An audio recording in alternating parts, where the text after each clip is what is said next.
Selamat hari Minggu. Ada sukacita Bapak Ibu? Ada kabar baik? 2025, 26 hari kita masuk. Apakah ada terbeban dalam hidupmu? Ataukah engkau yakin bahwa ada Tuhan menyertaimu dalam kehidupanmu? Amin. Tuhan Allah yang setia, yang tidak pernah meninggalkan hidup kita. Dia tetap bertanggung jawab ketika dia memilih hidup saudara dan saya. Apa yang dia kerjakan, dia buat dalam hidupmu supaya Anda bisa berhasil dalam hidup ini. Bukan karena kita orang yang hebat, karena ada kesempatan kita beri supaya Tuhan bekerja dalam kehidupan kita. Bapak Ibu yang diberkati Tuhan, minggu ini adalah minggu yang berkualitas ke-995. Dari program gereja 1560 kali hari Minggu yang berkualitas. Berarti 19 tahun gereja ini. Ya, kemarin di Singapura minggu yang kemarin sudah merayakan ulang tahun yang ke-19. Berarti sisa 11 tahun lagi. Gereja ini dengan visi yang diberi bagi kita. Kita nggak tahu 11 tahun kemudian apa yang terjadi. Yang paling penting itu hari Minggu beri yang terbaik hidupmu kepada Tuhan. Amin. Fokus untuk mendengarkan firman Tuhan. Fokus untuk menyembah Tuhan sungguh-sungguh. Supaya kita pulang, kita bawa firman Allah. Karena firman yang memberi kekuatan bagi kita untuk kita bisa melewati setiap persoalan, tantangan dalam kehidupan kita. Minggu ini Mega Project Karakter Kristus hari Kamis. Ya, sekarang hanya 2 kali Bapak Ibu kita sebut. Dulu 7 kali. Sampai kadang-kadang kita lupa. Karena terlalu banyak. Sekarang 2 kali supaya kita jangan lupa. Pulang kita ingat. Kita sama-sama baca ya. Mega Project Karakter Kristus hari Kamis. Sabar, ramah, jujur, berhikmat. Mega Project Karakter Kristus hari Kamis. Sabar, ramah, jujur, berhikmat. Tadi datang gereja sabar enggak? Mobil ini aku buru-buru mau ke gereja masih, ayo masuk, deng. Enggak sabar toh. Ya kan, bukti. Ramah. Ya tadi saudara terima tamu. Di sini gereja baik, di rumah baik, di pekerjaan juga sama, kita harus ramah. Jujur. Jujur aja. Kita datang gereja ini kepentingannya apa? Mau minta apa dari Tuhan? Atau kita memberi hidup ini kepada Tuhan. Atau kita berbakti kepada Tuhan. Karena dia sudah memelihara hidup kita sepanjang 6 hari. Hari ini kita datang berbakti, memberi hidup. Ada pesan Tuhan yang penting yang diberi bagi hidup kita. Supaya pulang kita bawa pesan itu. Amin. Supaya kita bisa hidup jujur. Sudah berhikmat tidak belum? Saudara, hikmat itu adalah kekuatan Allah yang diberi bagi hidup kita. Supaya kita bisa membedakan ini yang baik, ini yang tidak baik. Tapi orang kalau berhikmat juga dia harus punya hati yang bijaksana. Supaya dia mengambil satu keputusan tidak menyinggung perasaan orang. Tapi dia mengambil satu keputusan untuk merangkul orang. Membawa orang kepada Tuhan. Amin. Jadi saudara kita belajar bersama-sama dalam kehidupan kita. Ya, hidup berkemenangan dengan karakter Kristus. 1 tahun, 1 bulan Januari masih berbicara karakter. Berapa penting karakter dalam kehidupan manusia. Sehingga gereja ini tentang mendidik kita karakter. Ada satu tokoh umat. Ya hampir 90 tahun umur. Beberapa bulan yang lalu saya ketemu. Dia berkata begini Bapak Ibu. Orang bilang urapan itu hebat penting. Tapi kalau menurut saya dia bilang. karakter itu lebih penting daripada urapan. Dia bisa berdoa orang mati bangkit, orang sakit bisa sembuh. Tapi apakah dia punya karakter yang baik dalam hidup ini? Saya kasih contoh Bapak Ibu. Ada satu pendeta besar. Ya orang bilang besar, ya kita anggap sebesar. Padahal kita semua di mata Tuhan sama. Tidak ada besar, tidak ada kecil, sama. Tidak ada pangkat di mata Tuhan. Kita semua sama. Amin. Jadi saudara dia bilang begini. Lihat aja. Dia waktu KKR. Ada satu anak SMP. Ikut KKR. Jadi waktu anak itu pulang. Dia bilang begini. Ma, pendeta itu bagus khotbahnya. Tapi karakternya nggak ada. Kenapa kamu bilang begitu? Waktu dia mau khotbah. Multimedianya terlambat. Dia marah-marah. Di atas mimbar. Dia maki-maki di atas mimbar. Anak SMP ini menilai. Orang ini khotbahnya bagus. Saya terima firman. Tapi karakternya tidak bagus. Bapak Ibu yang dikasih Tuhan. Kenapa karakter itu penting? Karena orang melihat hidup kekristenan kita. Itu karakter. Kita rajin melayani, kita rajin ke gereja. Apakah kita punya karakter yang baik? Bisa mengasihi, bisa mengampuni, bisa menolong. Ya, tidak ada iri, tidak ada kebencian. Apakah itu karakter ada dalam kehidupan kita? Ini yang perlu. Bukan di gereja kita baik, keluar di luar. Karakter kita nggak baik, sama juga bohong. Karena itu Tuhan bilang, kamu adalah terang dunia. Tunjukkan perbuatan-perbuatanmu bahwa kamu adalah terang. Tidak ada kegelapan dalam kehidupan kita karena terang. Kita bawa terang ini dengan karakter kita yang baik. Supaya semua orang melihat perbuatan kita. Mereka juga percaya bahwa Yesus itu adalah Tuhan dan Juru Selamat. Amin. Jadi hari ini kita belajar saudara yang dikasih Tuhan. Kalau kamus Alkitab berkata berkemenangan di dalam Alkitab itu mampu mengatasi setiap tantangan, godaan. Serta mempercayakan hidup ini kepada Tuhan. Itu baru dinamakan orang-orang yang berkemenangan. Mampu melewati godaan tantangan dalam kehidupan kita. Dan mengerti menyerahkan hidup ini kepada Tuhan. Bahwa saya tidak punya hak atas hidup saya. Tapi Tuhan yang berhak atas hidup saya. Tuhan yang mengatur hidup saya. Tuhan yang mengatur langkah kehidupan saya. Amin. Karena kita berjalan dituntun oleh Tuhan. Tapi kadang-kadang kita tidak percaya bahwa Tuhan menyertai kita di dalam perjalanan hidup kita. Kalau Tuhan menyertaimu dalam kehidupanmu, kenapa ada masalah, kenapa ada persoalan? Tuhan mendidik hidup saudara dan saya supaya mengerti bahwa Dia tetap tidak pernah meninggalkan hidupmu ketika engkau ada masalah dan persoalan. Supaya Anda mengerti bahwa Tuhan itu besar. Tuhan itu Allah yang besar dalam kehidupan kita. Bukan Allah yang kecil. Allah yang bertanggung jawab dalam kehidupanmu. Kalau kita tidak melewati satu masalah dan tantangan dalam kehidupan kita. Kita tidak mengenal sungguh-sungguh Tuhan dalam hidup ini. Kalau kita diproses habis-habisan dalam kehidupan kita. Baru kita tahu bahwa Tuhan itu ada. Bahwa Tuhan itu bertanggung jawab dalam hidup saudara dan saya. Karena itu saudara yang dikasih Tuhan. Kemenangan yang sesungguhnya tidak terjadi ketika segala kebutuhan hidup kita dipenuhi. Bukan itu saudara. Tapi kemenangan yang sesungguh dalam kehidupan kita. Ketika kita bisa mengatasi, melewati setiap persoalan, tantangan dalam kehidupan kita. Dan kita mengerti kehendak Tuhan dalam kehidupan kita. Supaya apa? Kita jangan bersungut-sungut. Tapi kita bersyukur apapun yang terjadi dalam kehidupan kita. Saya masih hidup. Walaupun saya sakit, tapi saya masih hidup. Masih ada kesempatan Tuhan beri bagi kehidupanku. Saya masih ada masalah, tapi saya bersyukur kepada Tuhan. Bahwa Tuhan masih ada kesempatan. Hari ini dan hari besok pasti ada berubah.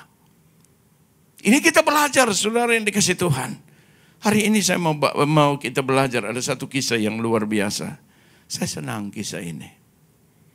Karena ini memberi teladan bagi Bapak Ibu dan saya. Ya, ada kisah di dalam Alkitab. Anak yang ke-12 daripada Yakub. Kan Yakub itu punya anak 13, perempuan 1. Ya toh, Yusuf itu laki-laki yang ke-11. Yang ke-12 itu Benyamin. Yusuf ini mendapat satu mimpi, visi. Saya mau menggambarkan ini bahwa gereja ini dibangun atas dasar visi yang Tuhan beri.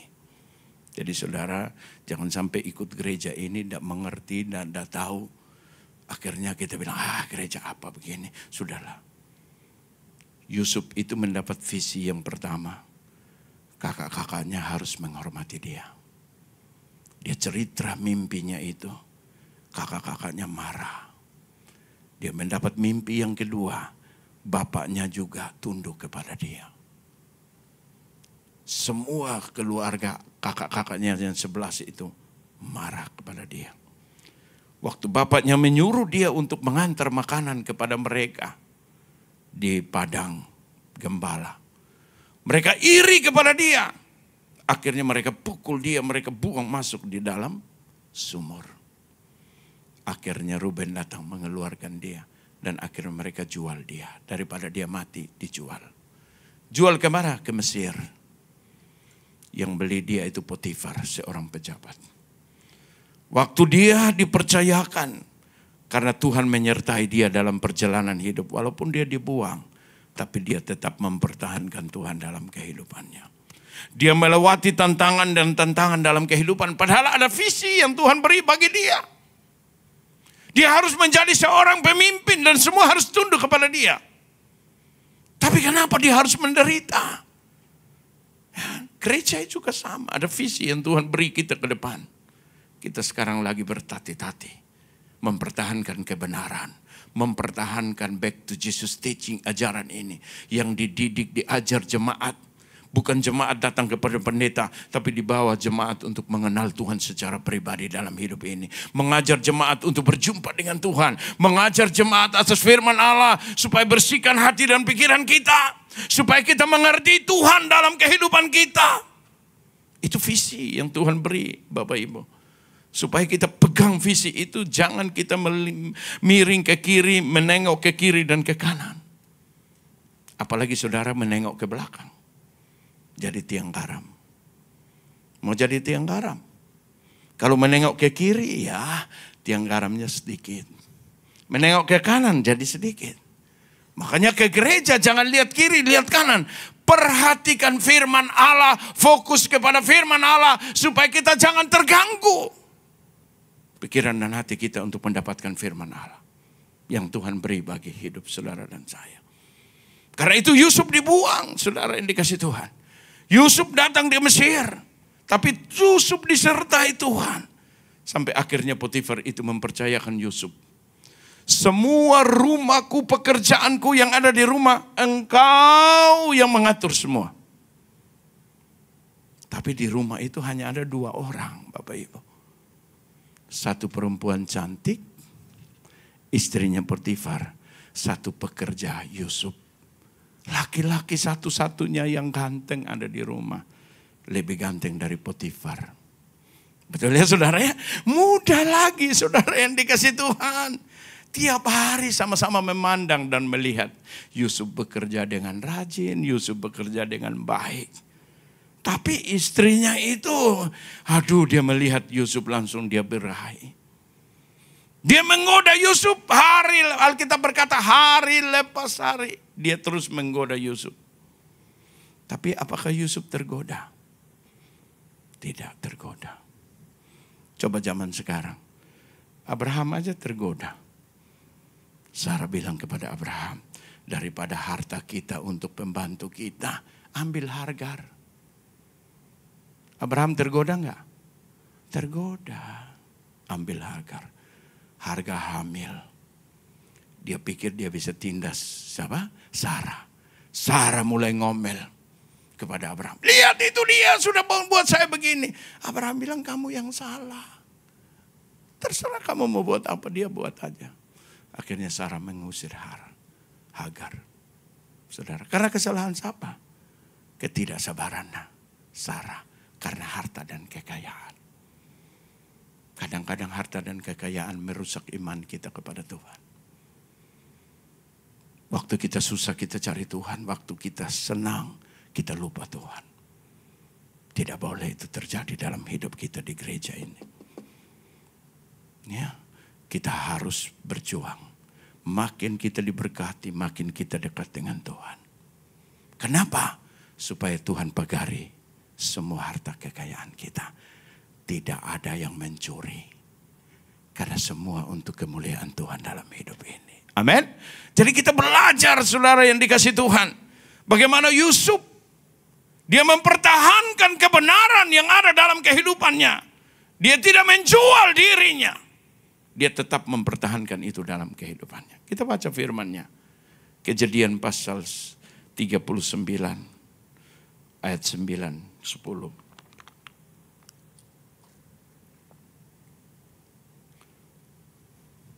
Perhatikan apa yang dia bilang. Bahkan di rumah ini ia tidak lebih besar kuasanya daripadaku. Dia bilang Potifar tidak lebih besar karena dia sudah menyerahkan. Dan tiada yang tidak diserahkannya kepadaku setelah daripada engkau.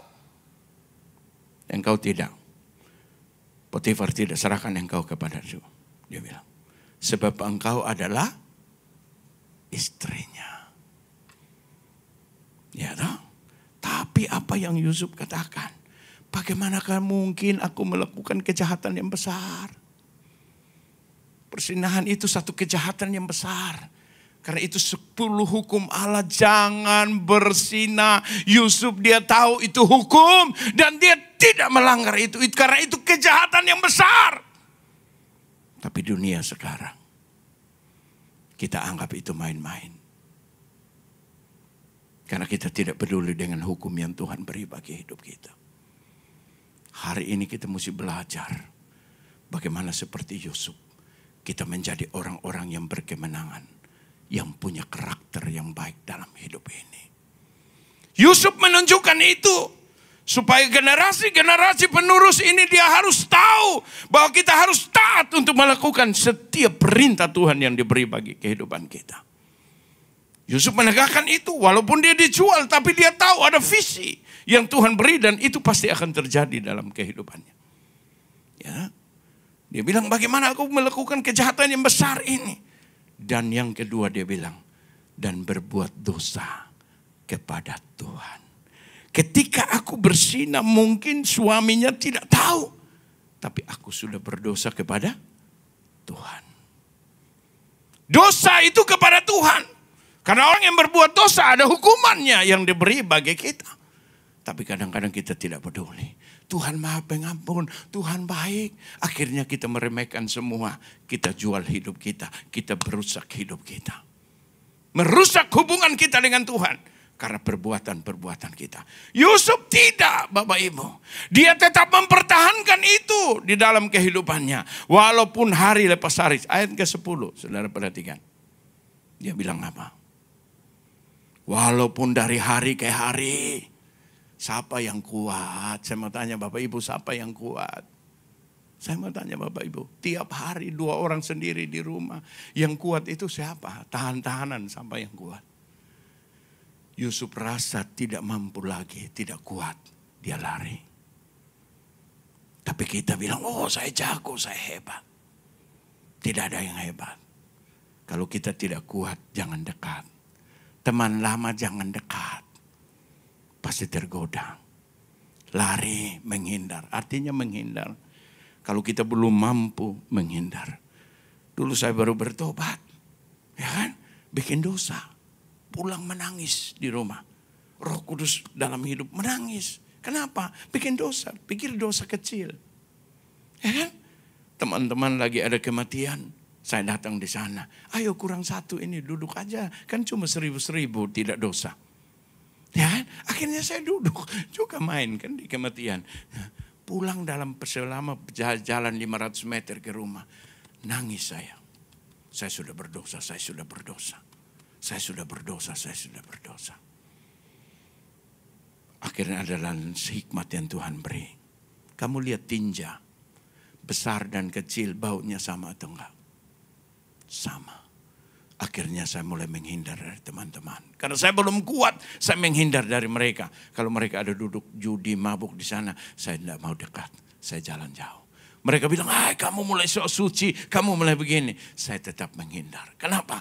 Saya mempertahankan kebenaran itu dalam kehidupan saya. Saya harus kuat. Karena Tuhan sudah pilih hidup saya untuk bisa melayani.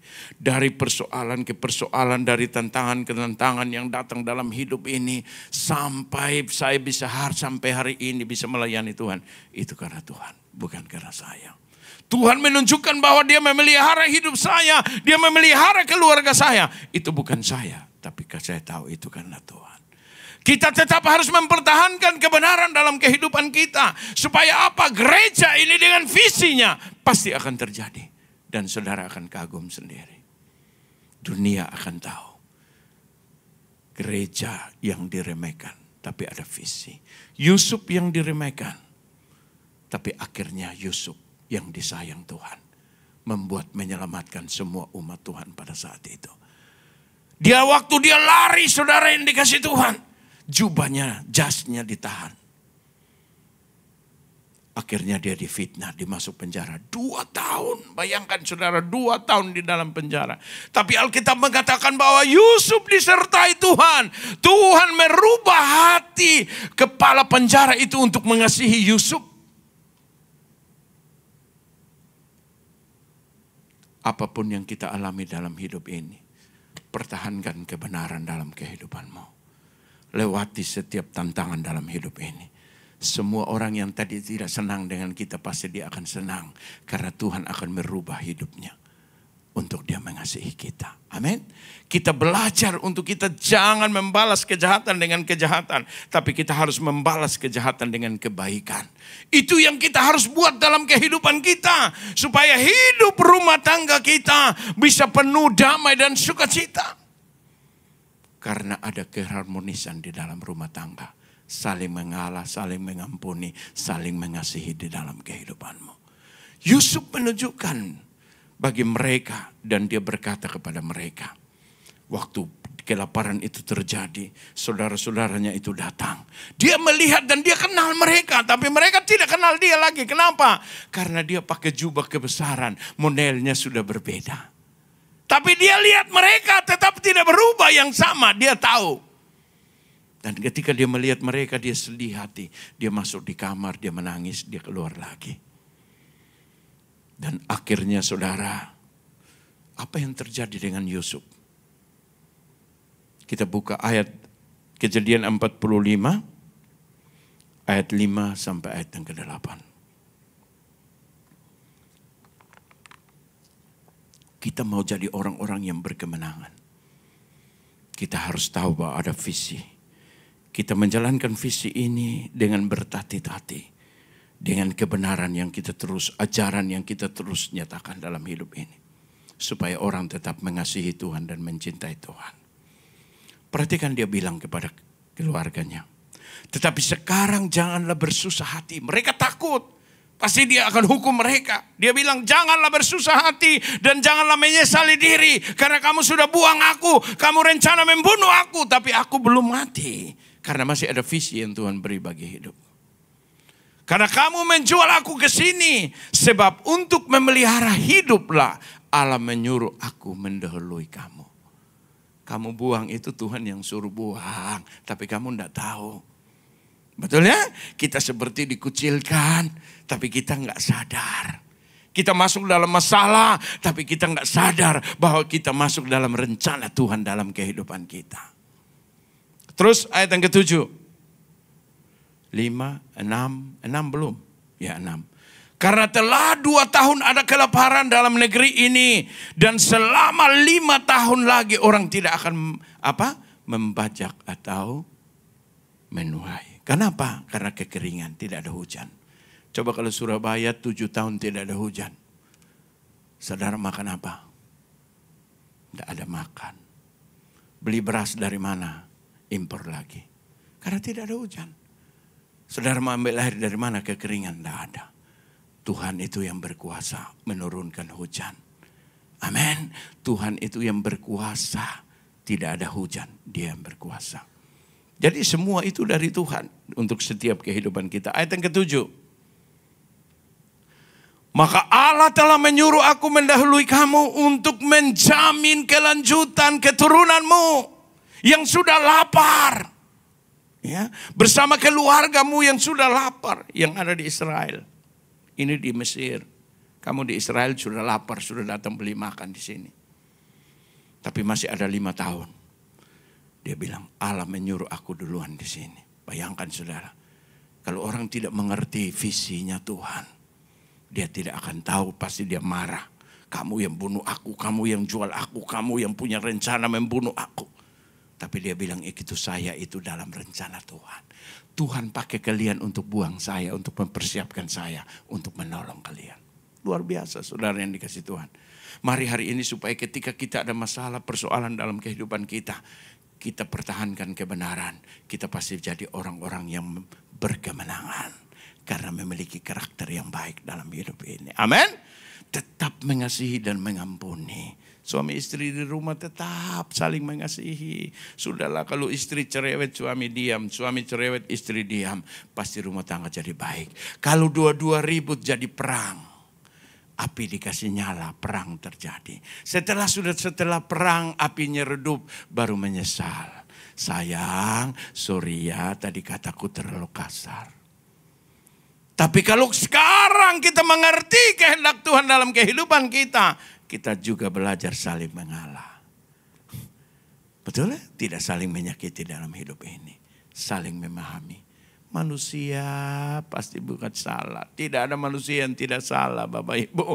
Pasti salah. Kalau dia salah, sesalah apapun, sudahlah mengampuni. Karena menikah 1 kali bukan 2 kali. Saudara mau 3 kali, 4 kali, ya sudah, jangan jadi orang Kristen.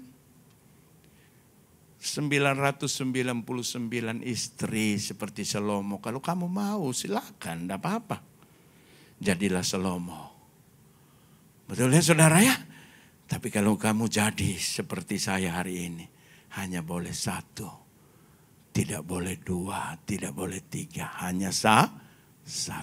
Itu yang firman Allah katakan kepada kita. Ayat yang terakhir, ayat yang ke-8.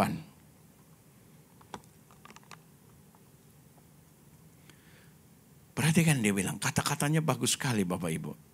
Jadi bukanlah kamu yang menyuruh aku ke sini. Bukan kamu yang buang aku, yang suruh aku ke sini, dia bilang. Tetapi Allah, dialah yang telah menempatkan aku sebagai bapak bagi Firaun. Bayangkan dia menempatkan aku menjadi bapak bagi Firaun.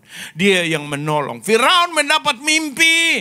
Tidak ada ahli-ahli nujum itu bisa menerjemahkan.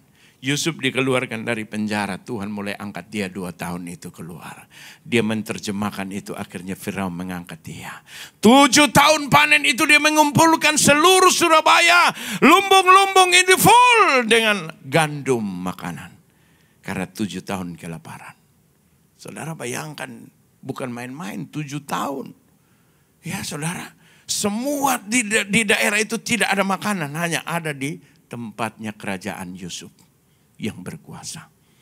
Tapi dia bilang kepada saudara, Tuhan yang menyuruh aku duluan ke sini. Ya, dialah yang telah menempatkan aku sebagai bapa Firaun dan tuan atas seluruh istananya dan sebagai kuasa atas seluruh tanah Mesir. Tuhan mengangkat dia tidak sombong. Dia tetap merendahkan diri. Dia tahu ada visi Tuhan yang dia jalankan dalam hidupnya. Dia tetap mengampuni keluarganya. Dia tidak marah, tapi mereka takut, gemetar. Kita mati. Ya kan? Dia sudah tahu kita pasti kita mati. Jangan resah, jangan takut, jangan khawatir. Tuhan punya rencana lewat kehidupanmu untuk membuang aku datang ke sini. Hari ini Bapak Ibu kita belajar. Kita hidup ini ada dalam rancangan Tuhan. Ya, Yeremia bilang, aku mengetahui rancangan-rancangan apa yang ada dalam hidupku mengenai kamu. Kita sudah dipilih Tuhan Tuhan ada rancangan dalam hidup kita. Jangan pakai pengetahuan dan pikiran kita, kehebatan kita untuk mengatur Tuhan. Tapi mari kita serahkan hidup ini kepada Tuhan. Supaya Tuhan mengatur langkah kehidupan kita. Supaya kita mengerti ketika kita ketemu orang marah kepada kita. Kita tahu bahwa kita harus menunjukkan kebaikan kepada dia. Kita harus tetap membalas kejahatan dengan kebaikan. Berarti kita punya karakter hidup yang baik. Melewati setiap masalah persoalan yang baik dalam hidup ini. Kita tahu bahwa Allah turut bekerja dalam kehidupan kita. Ada kebaikan yang kita terima dalam hidup ini. Karena sesungguhnya berkat itu dari Tuhan yang memberkati kita. Kalau Tuhan yang memberkati kita, tidak ada yang bisa merampas. Iblis pun tidak bisa ambil. Karena itu berkat sesungguhnya daripada Tuhan. Amin. Kalau kita bekerja dari apa yang kita usahakan, kita menganggap kita hebat. Satu saat akan hilang juga. Semua harta boleh hilang. Tapi iman yang Tuhan beri, yang kita harus tetap pegang dalam kehidupan kita. Amin. Itu yang kita harus pegang dalam setiap kehidupan kita. Supaya kita menjadi orang-orang yang sukses, yang bahagia dalam kehidupan kita. Bapak Ibu, ada satu kesaksian. Saya tutup dengan satu kesaksian. Ada satu keluarga. Istrinya orang Kristen. Suaminya tidak beragama. Waktu menikah, keluarga istri ini semua Kristen yang cinta Tuhan. Marah dan tidak mau. Tapi dia bilang sudah cinta. Akhirnya mereka menikah, tapi bukan Kristen. Hanya di pemerintah mereka menikah. Setelah mereka menikah, akhirnya melahirkan seorang anak. Anak itu bertumbuh, disekolahkan di sekolah Kristen. Kira-kira umur 11-12 tahun. Ya kan? Satu saat di sekolah itu diajarkan buat salib. Anak itu pulang ke rumah, dia buat salib Bapak Ibu. Pakai kertas dia gunting salib. 3 salib dia buat. Waktunya bapaknya pulang kerja dan melihat, saudara yang dikasih Tuhan. Melihat salib itu, marah. Dia marah, anaknya luar biasa. Dia tendang, dia buang semua. Anaknya nangis, tapi dia nggak peduli. Akhirnya Bapak Ibu, anaknya sedih, mamanya peluk dia. Sudahlah, tenang aja. Besok dia pulang sekolah, dia buat salib lagi. Tapi bapaknya pulang jam 6, dia sembunyikan di bawah sofa. Besok dia pulang sekolah, dia kasih keluar, dia main lagi salib itu. Waktu berjalan, bapaknya nggak tahu Bapak Ibu. Akhirnya satu saat dia keluar, dia main dengan temannya. Waktu dia main dengan temannya, dia jatuh. Langsung meninggal. Anak itu langsung meninggal. Mamanya telepon bapaknya. Anakmu sudah meninggal. Dia jatuh. Wah, dia sepanjang jalan itu menangis, meraung-raung. Karena anaknya satu. Saudara yang dikasih Tuhan. Dia datang, dia menangis, dia peluk anaknya, dia menangis. Sedihnya luar biasa. Setelah pemakaman selesai, dia ingat. Anak itu bilang Tuhannya hidup yang dia buat salib. Yesus, salibnya Yesus. Malam dia tidur, dia bilang Tuhan, Yesus, kalau memang engkau Tuhan hidup, bawa saya ketemu dengan anak saya. Malam dia tidur Bapak Ibu. Tuhan bawa rohnya. Datang ketemu dengan anaknya. Dia berdiri di sini. Dia lihat anaknya di sana lagi main sama teman-temannya. Senang. Ya, di surga main senang. Dia mau lari, mau peluk anaknya. Tuhan bilang tidak bisa kamu lewat pagar ini. Karena kamu masih kotor. Dia tidak mengerti kotor. Besok pagi dia tanya istri saya, dia cerita. Kotor, apa itu kotor? Istri bilang tidak mengerti, mari kita ke pendeta. Datang ke pendeta, jelaskan dia. Akhirnya dia belajar, dia dibaptis. Sekarang dia menjadi pekerja gereja. Kenapa? Karena dia mau setelah Tuhan bawa dia pulang, ketemu dengan anaknya di sorga. Pesan ini penting bagi kita. Yesus itu menjanjikan kita sorga ketika kita pulang. Itu nyata, bukan berbicara bohong. Ini membuktikan. Kesaksian ini membuktikan bagi kita semua. Supaya kita tetap konsisten dalam hidup ini. Menjaga anak-anak kita supaya mereka juga punya iman. Kalau mereka tidak punya iman yang sungguh-sungguh kepada Tuhan, kita mati tunggu di sorga tidak pernah ketemu karena iman itu sudah berbeda. Makanya hari-hari ini dunia sangat menggoda kita dengan harta dan kekayaan. Kita tidak perlu dengan iman. Yang penting aku kaya, aku senang. Tapi kekayaan hanya 70-80 tahun selesai. Sengsara di neraka itu berjuta-juta tahun. Ini perlu kita belajar supaya kita tetap apapun yang terjadi susah dan menderita seperti Yusuf. Tetap kebenaran itu yang ditinggikan. Aku tidak mau berdosa kepada Allahku. Tapi aku tetap mempertahankan kebenaran dalam hidup. Tuhan tetap menolong dia. Sampai dia diangkat menjadi pemimpin. Dan semua keluarga datang untuk apa?